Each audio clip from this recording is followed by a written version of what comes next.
You really should have stayed home. Tunde Okafor didn't raise his voice when he said it. He didn't need to. The words were soft, polished, almost refined, the kind of cruelty meant to wound without leaving fingerprints. He stood beside his wife at the annual Solara Dynamics Legacy Gala, a crystal glass resting between his fingers, another woman glowing at his side, and a smile on his face that made betrayal look almost elegant. His wife said nothing. Not because she was weak, not because she was broken, but because some women have already learned that the loudest person in the room is rarely the most powerful one. She looked at him once.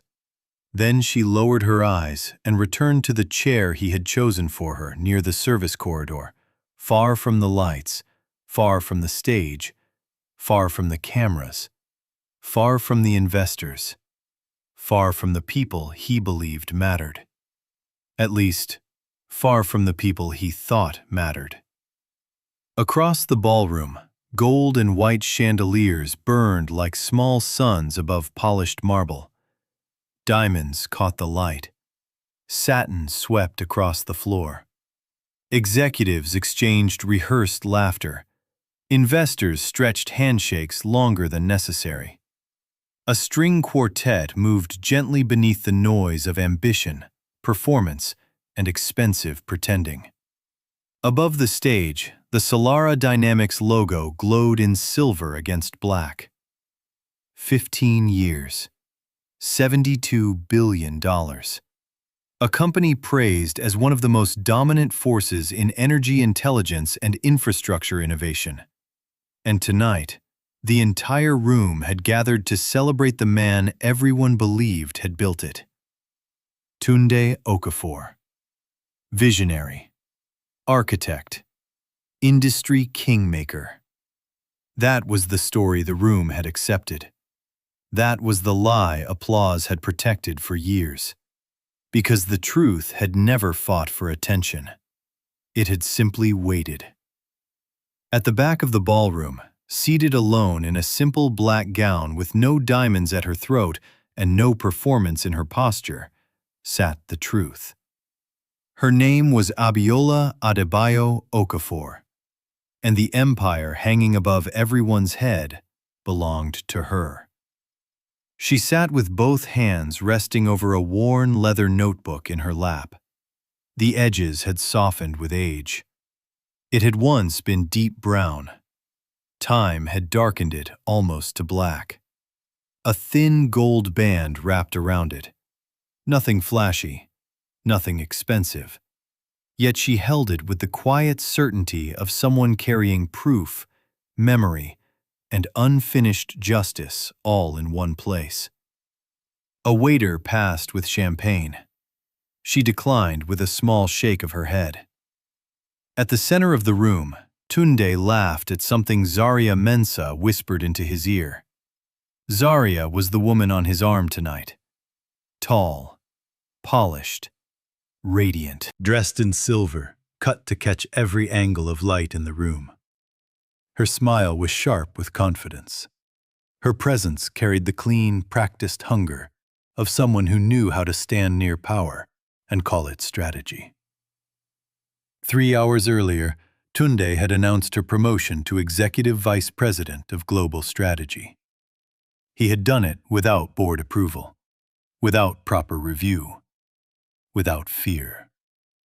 Men become reckless when they mistake borrowed authority for ownership. Abiola watched them, not with heartbreak. That season had passed. Heartbreak had already taken what it came for months ago, and left behind something much more useful. Clarity. A shadow stopped beside her table. Tunde's mother, Ifeoma, looked down at her with the same expression she always wore around her daughter-in-law. Polished disdain disguised as sophistication. Behind her stood Tunde's younger sister, Sade, scrolling lazily through her phone, already smiling as if humiliation were a private family ritual, and tonight was simply another celebration. Ifeoma let her gaze travel slowly from Abiola's shoulders to the hem of her dress. "That's what you wore?" Abiola said nothing. Sade gave a short laugh. "No, Mother, let her be. Maybe she wanted to make the staff feel represented." The two women laughed softly. At the next table, a junior executive froze with his fork halfway to his mouth. Another kept her eyes on her plate, pretending not to hear what everyone heard. Ifeoma leaned closer, expensive perfume arriving before her next sentence. "You must admire confidence," she said, glancing toward Zarya. "Some women know how to stand beside real power. Others stay too long and become embarrassing." Still, Abiola didn't respond. Her thumb moved once across the edge of the notebook. Sade folded her arms. "Honestly, if it were me, I would have disappeared months ago. But I guess some people get comfortable being tolerated." Tolerated. That word almost made Abiola smile. It was a brave word to use in a ballroom financed by contracts she had approved, under a company seal created from her ideas, in an empire she had built from scratch, while the people mocking her now knew only the finished version of what she had bled to make real. But she let them continue. Arrogance always reveals its fullest shape when no one interrupts it. Ifeoma straightened and delivered her final line with the quiet confidence of a woman who had spent too many years benefiting from a lie. "My son has outgrown you." Then she turned and walked away, with Sade behind her, both of them drifting back into the warm glow of proximity to status. Abiola remained where she was, still, calm, unreadable. On stage, the orchestra softened, and the MC announced Tunde's keynote remarks. Applause rose instantly. Tunde loved applause. He loved the clean certainty of being admired by people who had never checked the foundation beneath his image. He started toward the stage with Zarya at his side, and the posture of a man who had repeated a false story so long it had become furniture in his own mind. As he passed Abiola's table, he slowed for only a second, leaned near her ear, and said quietly, "You should be grateful I let you stay this long." Then he kept walking. Abiola looked after him. Her face didn't move, but somewhere deep inside her, something old, patient, and exact finally closed its hand around the moment. Tonight. It would end tonight. Tunde stepped onto the stage and took the microphone. "Good evening," he began, smiling broadly as the room settled under the warmth of his performance. "Tonight isn't just about success. It's about vision. It's about resilience. It's about what happens when someone sees the future before the world is ready to believe in it." Applause again. Abiola lowered her gaze. How beautifully he narrated theft. He spoke for several minutes about discipline, risk, disruption, expansion, leadership, and global influence. He praised the executive team. He praised the company's reach. He praised the future. He praised the courage required to build from nothing. Then, with theatrical generosity, he invited Zarya to join him on stage and introduced her as the kind of fearless leader every company needs if it plans to dominate the next decade. Phones lifted. Glasses rose. The room clapped. And near the back of the ballroom, Miriam Dyke entered quietly through a side door. She was Abiola's personal counsel. She didn't wave. She didn't need to. Their eyes met for one brief second. Everything was ready. Abiola closed the notebook in her lap. For 10 years, people had mistaken softness for surrender. For 10 years, they had watched her step back and assumed she had nothing to claim. But silence does not always mean defeat. Sometimes it means timing. Only the foolish fail to understand the difference. Abiola had not always been invisible. Once, long before Tunde learned how to wear her achievements like his own custom tailoring, before Ifoma learned to walk through her house as though inheritance had chosen her family by blood, before Zaria learned to smile beside stolen power, Abiola had been a girl in Ibadan, with parents who respected structure more than spectacle. Her mother, Marinike, taught mathematics at a secondary school and believed discipline could take a person further than talent if protected properly. Her father repaired electrical transformers and treated every failing system as a puzzle worth saving. Their home was never wealthy, but it was serious. Books stacked on tables, graph paper in drawers, tools in neat rows. Dinner conversations built around ideas, not gossip. Her mother used to tell her, "The world notices noise first, but in the end, it bows to what is built well." Abiola never forgot that line. By 13, she was solving advanced coding problems online under a false username, because grown men on technical forums took her more seriously when they believed they were speaking to another man. By 17, she had earned international recognition for an energy routing model that could predict urban power failures before they happened. By 21, she had graduated from MIT with investors already circling and journalists already interested. She should have learned performance then. She should have marketed herself harder.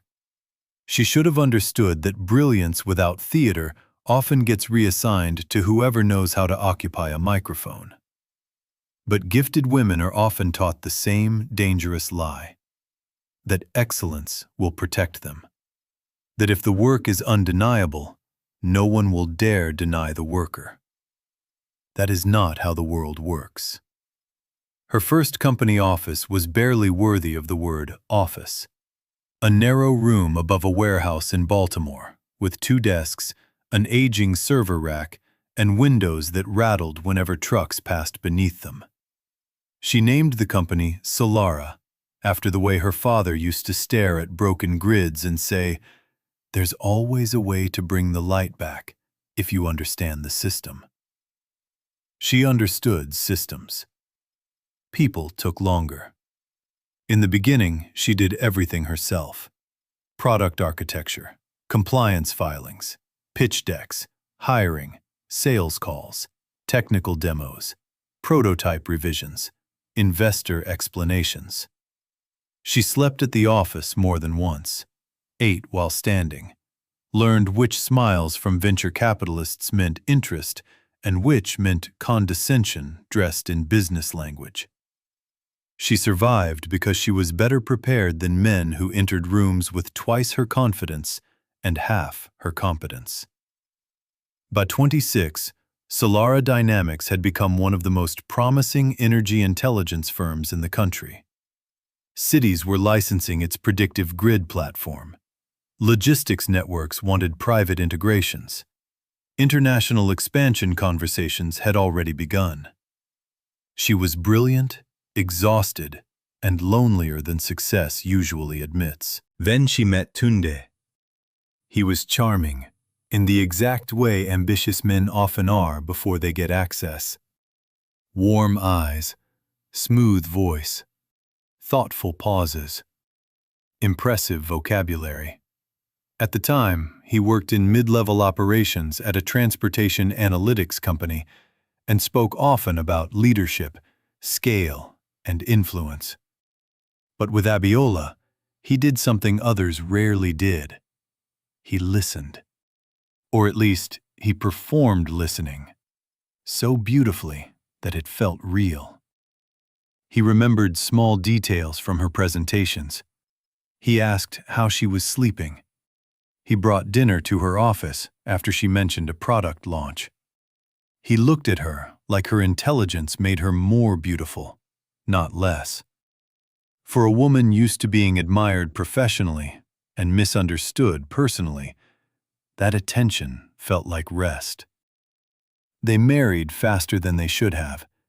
If Abiola had not been so tired, she might have seen more clearly. She might have noticed how interested he was in capitalization structures, how often he referred to her board as our board, before he had earned any role near it. How casually he asked questions about voting control, trust language, and investor influence.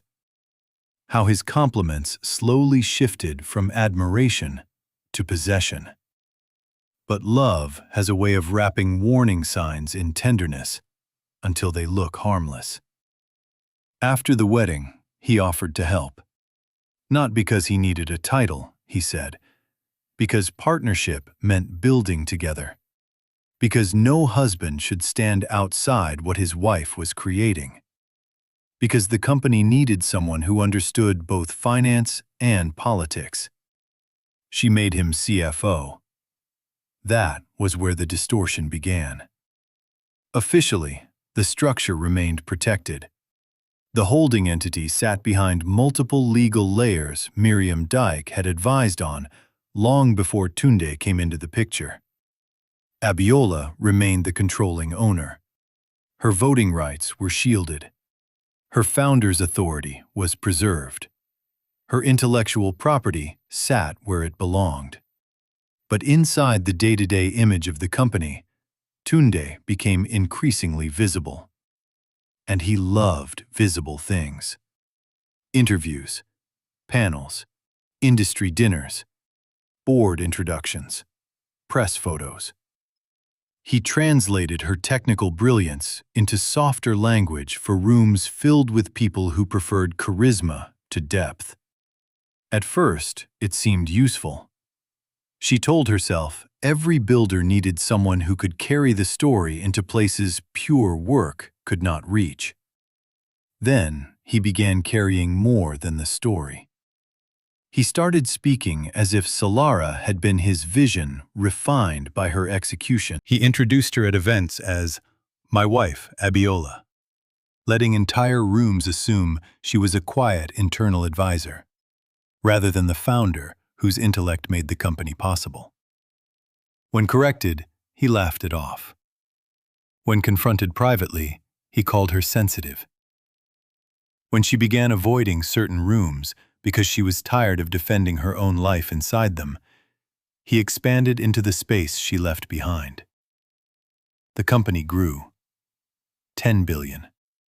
24. 39. Then more. And with every leap in valuation, the distance between truth and public narrative widened. His mother moved into their home after his father died. What began as a temporary stay quietly became occupation. Ifoma redecorated rooms without asking, hosted lunches, directed staff, spoke about our family legacy as if her son had poured the first concrete into Solara's foundation himself. Sade floated in and out, treating Abiola less like the owner of the house and more like a tolerated administrator in her own home. Tunde never stopped any of it. That part hurt more than the insults. Because open disrespect wounds the skin. Indifference reaches the bone. Then Zaria arrived. She entered during a merger conversation in Johannesburg. Strong on paper, sharp in meetings, impressive in presentation.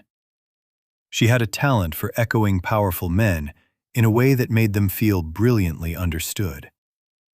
Tunde admired her immediately. Abiola noticed the shift before anyone else said a word. He stood straighter around Zaria, lingered after meetings, repeated her ideas as though they were exceptional, even when they were recycled from other people. He began making strange comparisons wrapped in executive language. Some leaders know how to command a room. Presence matters. Perception matters. Softness costs too much in this market. Abiola understood every sentence. And she understood something else, too.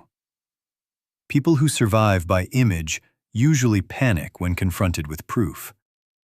So she started gathering it. Not out of rage, out of discipline.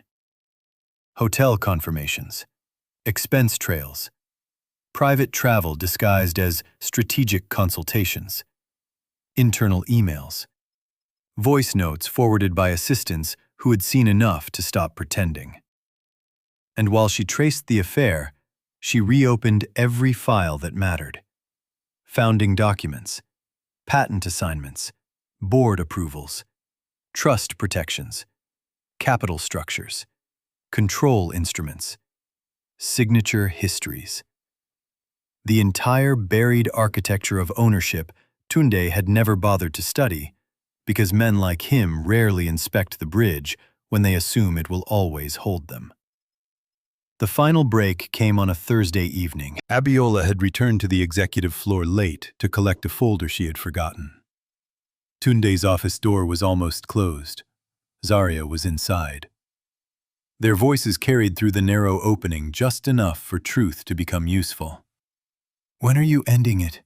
Zaria asked. "Soon," Tunde replied. Abiola stopped walking. "The board is already with me," he continued. "The investors trust me. After the anniversary gala, everything formalizes. Once the next structure is announced, she'll be irrelevant."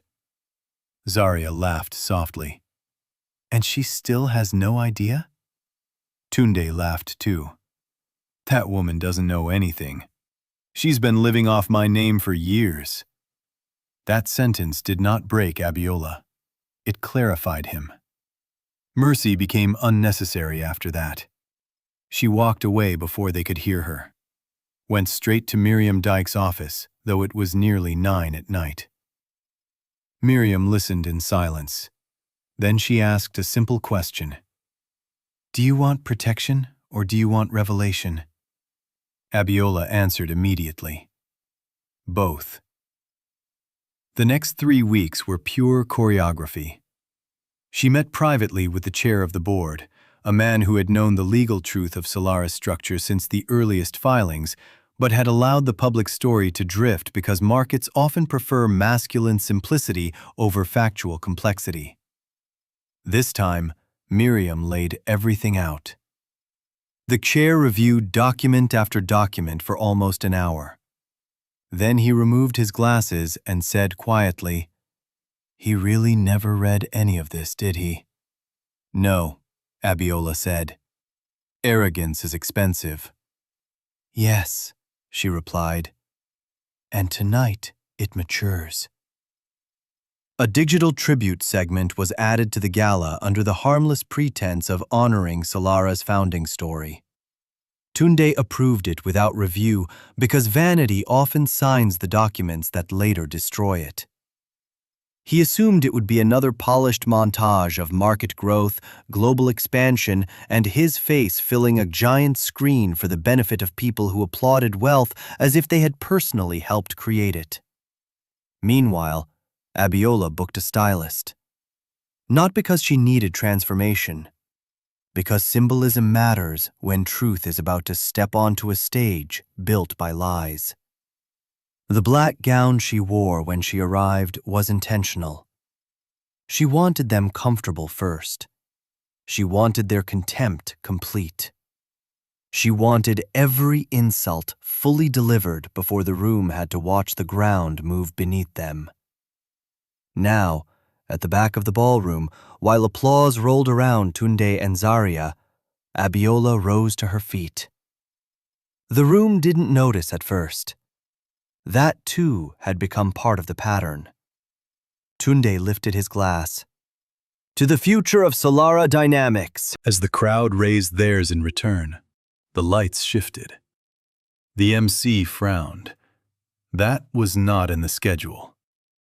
Tunde turned halfway toward the production booth. Then the giant screen behind him went black. A murmur moved through the room. 1 second, 2. Then white text appeared.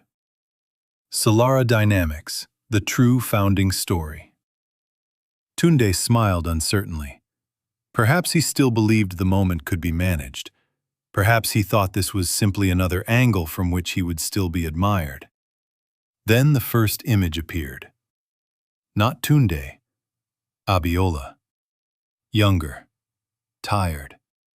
Standing inside that first warehouse office beside a whiteboard covered in grid maps, equations, and hand-drawn systems. The room quieted. The next slide appeared. State incorporation papers. Founder, Abiola Adebayo. Original patent assignments. Primary inventor filings. Initial capitalization table. Her name. Her signature. Her control. Again. And again. And again. Silence changed shape in the ballroom. People were no longer merely watching. They were recalculating. Early investor footage followed. Grainy, honest, impossible to fake. There was Abiola at 24 in a navy blazer explaining predictive load balancing with a calm intensity that made difficult mathematics sound inevitable. There she was signing the first city contract. There she was leading her original engineering team. There she was at a deployment site in flats and a hard hat, while Tunde, years away from the company at that point, existed nowhere in its origin. Then a voiceover began. Her voice. Steady, measured, impossible to ignore.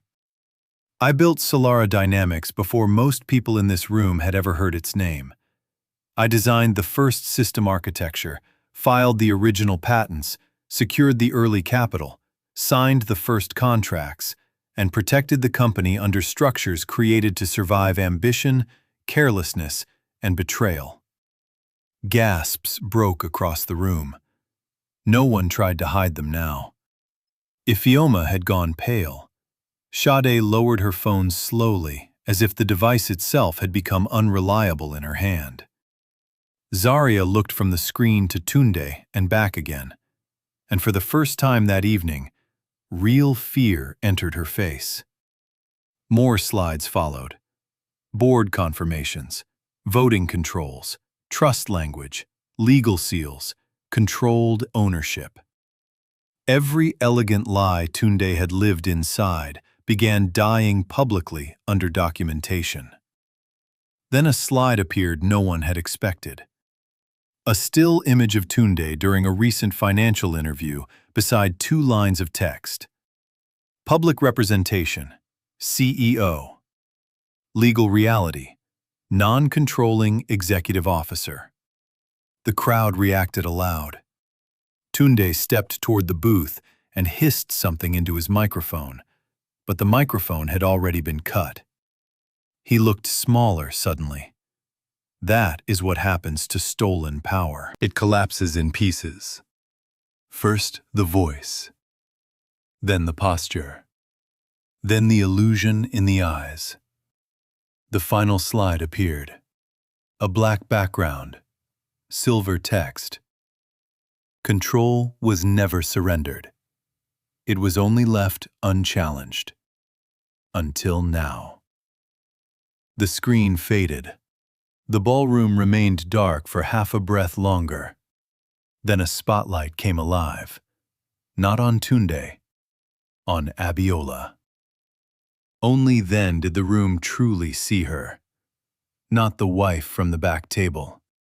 Not the quiet woman they had reduced to decoration. Not the figure they had filed mentally under tolerated, harmless, irrelevant. She had changed. The black dress was gone. In its place, she now wore deep emerald silk, structured and elegant, almost like armor made feminine. Diamond studs caught the light without begging for it. Her posture was straight. Her face was calm. She did not look glamorous. She looked final. Every eye followed her as she walked toward the stage. No one spoke. Her heels touched the ballroom floor with the clean precision of a countdown reaching 0. Tunde stared at her like a man watching a ghost become legal reality. She climbed the steps, stopped in front of him. For one suspended moment, neither of them moved. Then she took the microphone from his hand. He let go. That may have been the most honest thing he had done in years. Abiola faced the room. "For a long time," she said, "I believed that if I built carefully enough, truth would not need protection. I was wrong." No one moved. No one coughed. No one even reached for a drink. "I allowed this company to become a story that made people comfortable. A polished man, a simple narrative, a founder hidden inside her own marriage because it was easier for the world to celebrate success when it arrived in a tailored tuxedo." Several faces lowered. Others remained fixed on her. They needed to hear this standing inside their own silence. "I stayed quiet while my work was narrated by someone else. I stayed quiet while my home filled with disrespect. I stayed quiet while access was mistaken for authorship and performance was mistaken for power." Then she turned slightly, toward Tunde, toward Zaria. "Tonight," she said, "I am quiet no longer." She lifted a document sleeve from the podium. "Tunde Okafor, your authority within Solara Dynamics is terminated, effective immediately. Your access credentials have been revoked. Your financial privileges under company control have been suspended. Security will escort you from this event." The room seemed to shiver. Tunde finally found his voice. "Abiola, just listen. No." One word. Flat, clean, absolute. And for the first time in their marriage, he obeyed silence instead of imposing it on someone else. Abiola turned to Zaria. "The promotion announced tonight carries no legal force. It was never approved by the controlling authority of this company. You are dismissed effective immediately, pending internal ethics and compliance review." Zaria stared at her in open disbelief. "You can't do this in front of everyone." Abiola met her eyes. "I can correct it exactly where it was performed." That line moved through the ballroom like electricity, not because it was loud, because it was true. Then Abiola looked toward the front tables where Ifeoma sat frozen, one hand gripping the edge of the tablecloth as if fabric could still anchor status. "And the Parkview residence you have treated as a family estate for 6 years, my estate, will be vacated according to notice already prepared by council. Formal documents will be delivered tomorrow morning." Ifeoma rose halfway from her chair. "This is humiliating." Abiola held her gaze without anger. "Yes," she said softly. "I know." That line landed harder than shouting ever could have. For one stunned second, no one reacted. Then, from somewhere near the center of the room, one person started clapping. Then another. Then another. And suddenly the entire ballroom was full of it. Not polite gala applause, not shallow celebration. Release. Women clapped. Junior staff clapped. Men who had watched too much and said too little clapped. Even some investors joined in, because truth becomes very attractive once it proves itself stronger than a lie. Security moved toward the stage. Tunde turned from face to face looking for rescue, for loyalty, for someone willing to save him from the collapse of the image they had all helped build. But admiration tied to illusion evaporates quickly. No one stepped forward. No one argued. No one interrupted. The chairman of the board rose slowly and inclined his head toward Abiola with the respect that should have been public years earlier. Tunde was escorted away. Zaria followed soon after, trying to preserve dignity and failing because dignity cannot survive when its shape was borrowed from someone else's deception. All across the ballroom, phones glowed. By midnight, the story had already left the building. By dawn, it belonged to the entire industry. The headlines were brutal. The hidden founder of Solara Dynamics reclaims control at anniversary gala. Executive exposed after years of misrepresentation. The quiet woman behind a $72 billion empire speaks. Every outlet wanted a statement. Every analyst wanted interpretation. Every woman who had ever watched a man receive applause for her labor sent the clip to another woman without needing to explain why. Tunde's collapse came quickly. Speaking invitations disappeared first, then advisory conversations.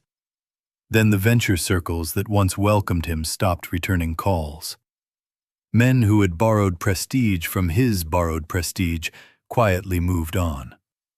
The world he had curated around himself thinned so quickly it felt almost fictional.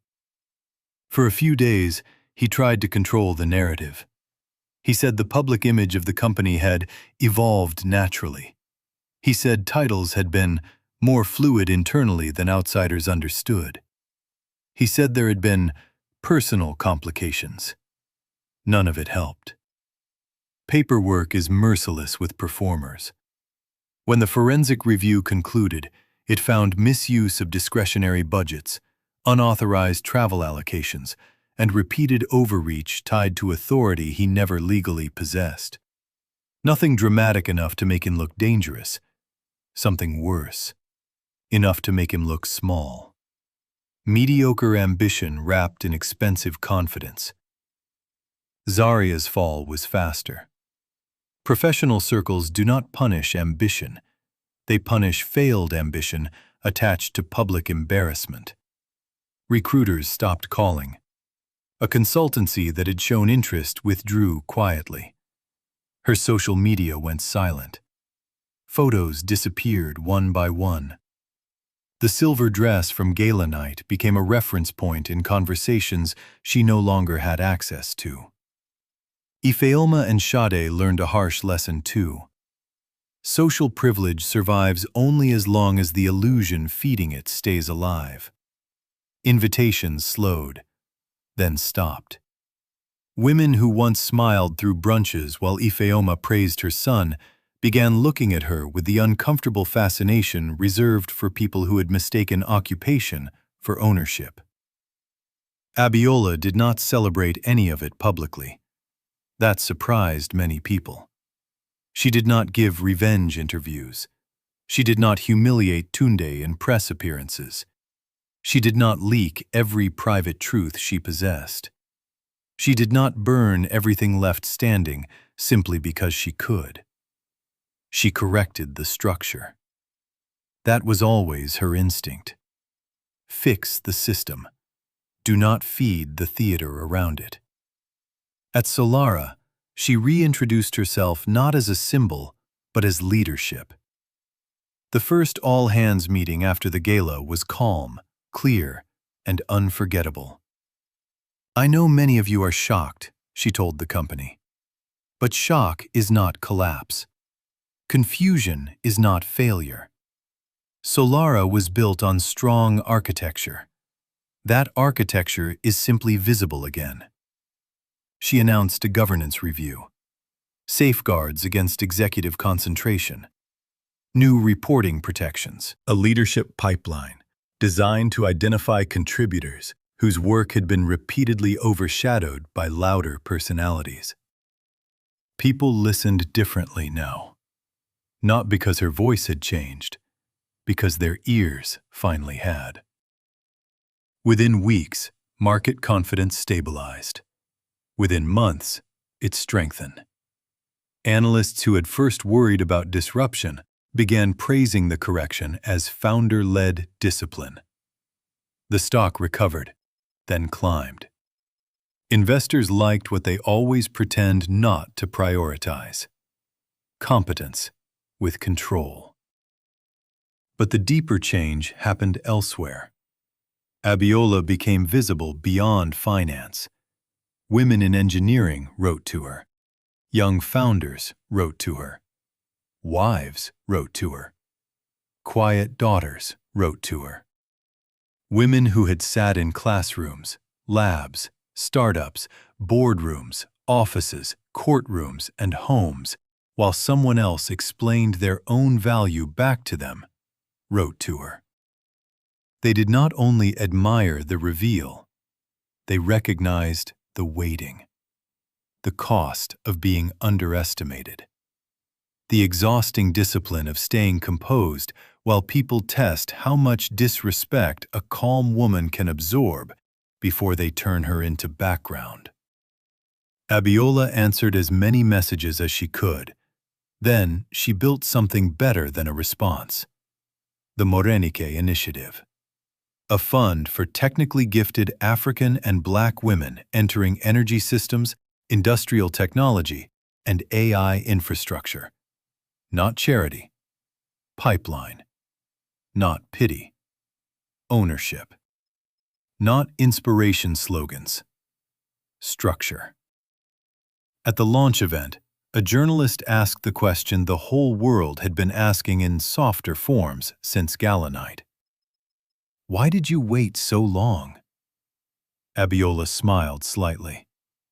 Because I needed the truth to ripen in full view of everyone invested in the lie. The clip spread everywhere. Tunde watched it from a small apartment downtown after selling nearly everything that had once made him look like the man he imagined himself to be. The watches went first, then the second car, then the memberships. Ego is expensive when corporate reimbursement disappears. 3 months after the gala, he came to Solara headquarters. He asked security to let him upstairs. They refused. He insisted he only needed 5 minutes. He said Abiola knew him. The security supervisor, a man who had once watched Abiola eat lunch alone in the atrium while executives passed without recognizing who she was, answered with professional calm. "Sir, the access list does not include you." Through the glass, Tunde could see the main boardroom above. Inside stood Abiola at the head of the table, sleeves folded cleanly at her wrists, explaining a continental infrastructure partnership to a room full of leaders who now treated her words the way sensible people treat weather warnings before a storm. Carefully. Because consequences follow whether you respect them or not. For the first time, perhaps, Tunde did not simply miss the company. He understood what he had lost. A woman who trusted him before the world did. A woman who had shared space in an empire she never needed to share. A woman who had mistaken his hunger for depth. He had traded permanence for attention. Security asked him to leave. He did. Abiola never saw him. That wasn't cruelty. That was closure. The divorce concluded with cold efficiency. No dramatic courtroom speeches. No emotional spectacle. No last-minute negotiations built on sentiment. Miriam Dyke dismantled every inflated assumption with dates, signatures, filings, and legal precision. Tunde left the marriage with exactly what he had truly built inside it. Very little. Abiola, on the other hand, began to build differently. Not harder. Better. She delegated more, rested more, trusted fewer people, but trusted them well. She bought a home by the coast with wide windows and no unnecessary rooms. The design was simple. Books, sculptures, framed maps from Solara's earliest deployment sites, One photograph of her parents standing beside an electrical substation in Ibadan, smiling into bright sunlight. Each morning she wrote before checking markets. Not in the old notebook. That one remained sealed in a glass case in her study. It had carried dreams, calculations, warnings, evidence, grief, and finally, justice. The new notebook carried different things. What next? What matters? What must never again be surrendered simply because someone louder asks for it? Nearly a year after the gala, she visited her mother's grave.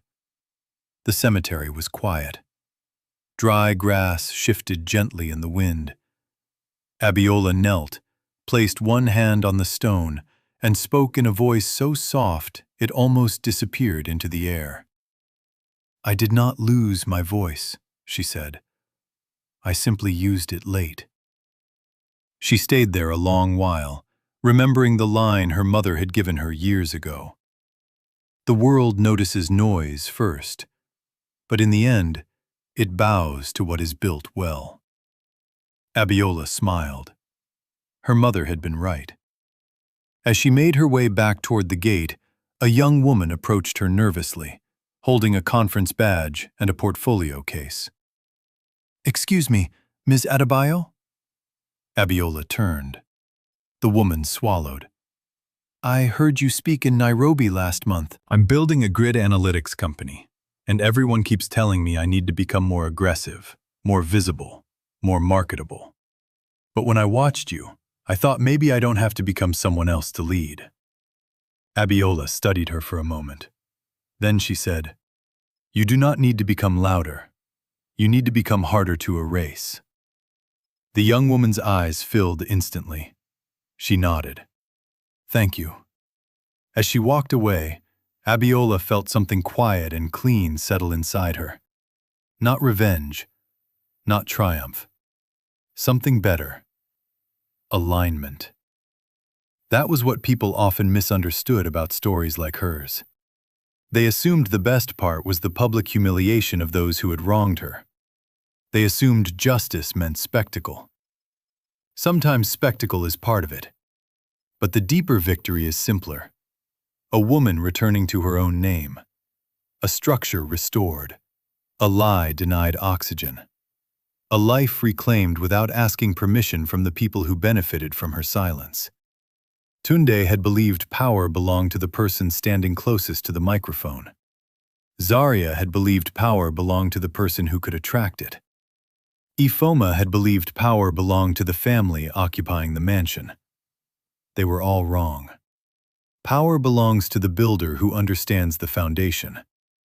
And when the foundation finally rises and introduces itself, every chandelier in the room can keep shining. Every glass can keep glittering. Every liar can keep smiling for one final second if they choose. It will not save them. Because truth does not need chaos to bring down a false kingdom. It only needs proof and timing. Abiola Adebayo built an empire people tried to narrate away from her. She watched them decorate theft with confidence. She watched them mistake patience for weakness. She watched them turn her silence into a story about irrelevance. And then, when every witness was present, when every ego was dressed for celebration, when every camera was fixed on the stage, she did not scream. She did not beg. She did not break. She revealed. And the reveal was enough. Because sometimes the most powerful woman in the room is not the loudest one. It is the quiet one with evidence. It is the quiet one with memory. It is the quiet one who already knows exactly when to stand. And when she finally does, the people who thought they owned the light learn too late that they were never the source of it. They were only standing in front of it. If you believe quiet strength is still the most dangerous kind of power, leave a comment below with "Truth always wins." And if you want more powerful stories like this one, subscribe now, turn on the notification bell, and stay with this channel. Because the next story might remind you that the people the world overlooks are often the ones it should fear the most.